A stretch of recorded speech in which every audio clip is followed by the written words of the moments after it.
there, people. Welcome to Game of the Month. It's me, Ice Knight here, and today I am bringing you Godzilla 2014 for the PS4.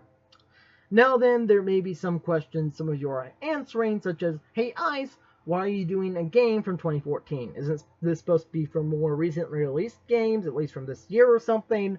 Hey Ice, why are you doing such a bad game? Isn't this supposed to be for good games or something? Hey Ice, why are you doing this game at all? It's absolute shit and terrible, and you shouldn't be doing this. I'm only going to answer two of those questions, and for one of you, I can answer you a little bit more on that. Just give me a while.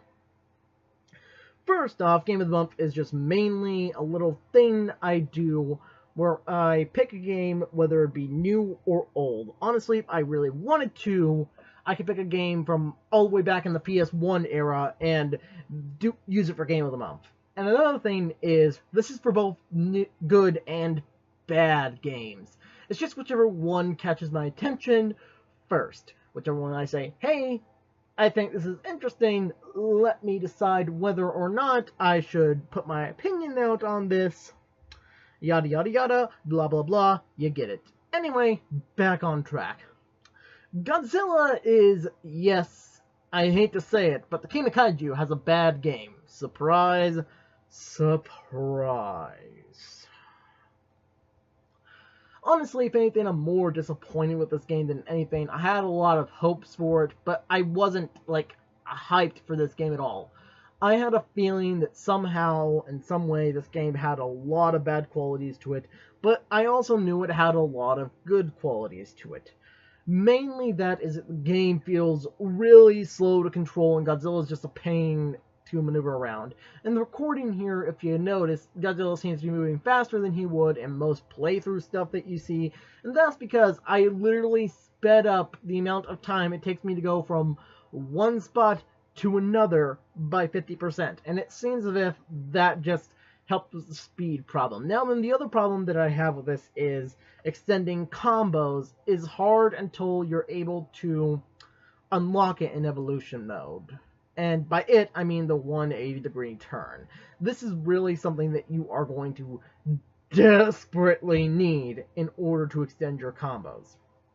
And I have two video clips that you'll see up here of me as Burning Godzilla. Using Burning Godzilla because I gave regular Godzilla the 180 turn. Now then, one of them is really slow to turn around, but the other one is really fast. And what I like about the 180 turn is that it also has an extended hitbox that hits wherever the tail goes. It's not like, hey, I'm just going to have two pieces where this hitbox will be. No, Godzilla's tail is a hitbox itself when the 180-degree turn activates. And honestly, that helps extend the combos a lot better. I had trouble getting to Fury 100 until I got that unlocked. And once I got that 180-degree turn unlocked, it just became really easy for me to get to that Fury level. Honestly, a lot of this game's combo problems are also solved too once you go through most of the unlock sequence. The only things that I will give most people who will say why this game is bad is the L and R buttons are just nonsensical for having it to turn Godzilla one way or the other, the slow pacing of this game, and the oftentimes repetitiveness on it. Maybe just diversing a bit more in the objectives, like, hey, just destroy this area. Hey, survive this amount of time without doing this much damage. Instead of having all this focus being on, oh, destroy this generator, destroy this generator, destroy this generator. Seriously, generating has been grinded into my head from this game just so goddamn much. I am actually tired of that word. I refuse to say it most of the time until now.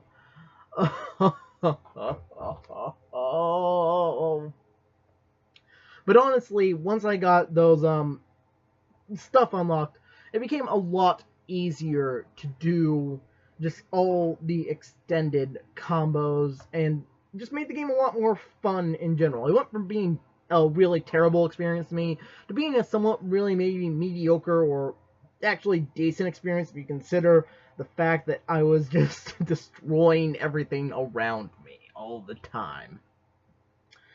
the one thing that I wish they had done with this game is that no matter what, when you go through as burning Godzilla at the end, I wish they had made a more diverse ending that would be for Godzilla, depending on his destruction level currency throughout the game. If he was completely destroying more than 50% of every area, maybe you'd get a different ending, or if he was just solely targeting the generators, maybe you get this ending, or maybe if he was just targeting the generators most of the time, maybe he get this ending instead.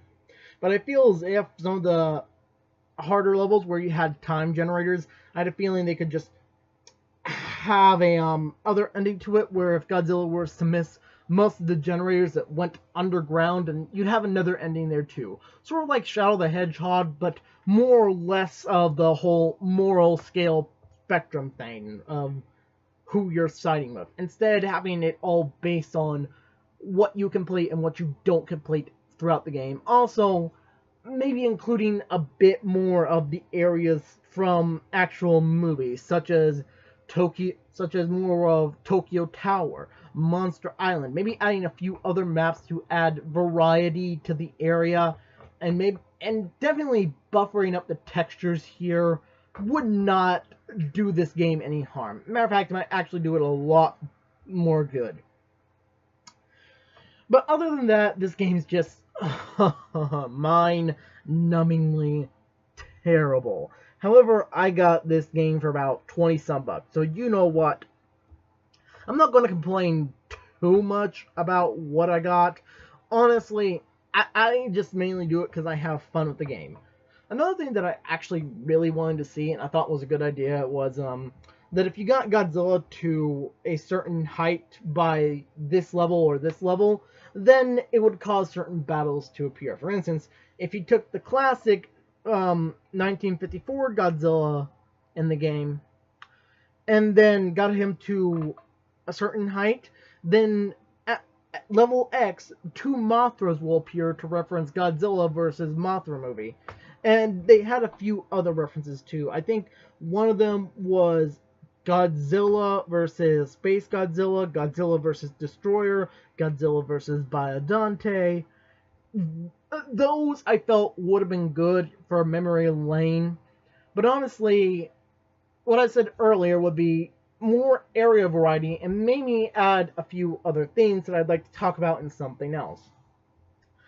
Now then, my final verdict on this game is that if you really, really, really want to try this game out, or maybe you think that it's not as bad as everyone says it is, even me, then go ahead, get this game. I can't stop you from getting it.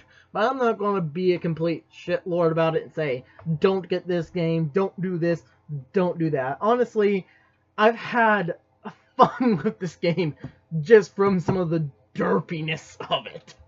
I mean, a lot of the stuff and combos once you unlock help the game out a bit, but it's just, why put that behind a painful thing of, hey, you have to defeat these monsters? And also, maybe making the monsters more randomized would have helped it more, so I could pick, so I wouldn't have to just pick my battles. But however, through the level selection of whichever level I went to, having the mystery area meant, hey, I never fought this enemy before. So that really did help. Anyway, this has been Ice Knight with Game of the Month. If you please like this video, comment, and subscribe to the channel. I'll be posting sometime either next... Yeah, it'll definitely have to be next week, because today, right now, is Saturday for me. So, see you later.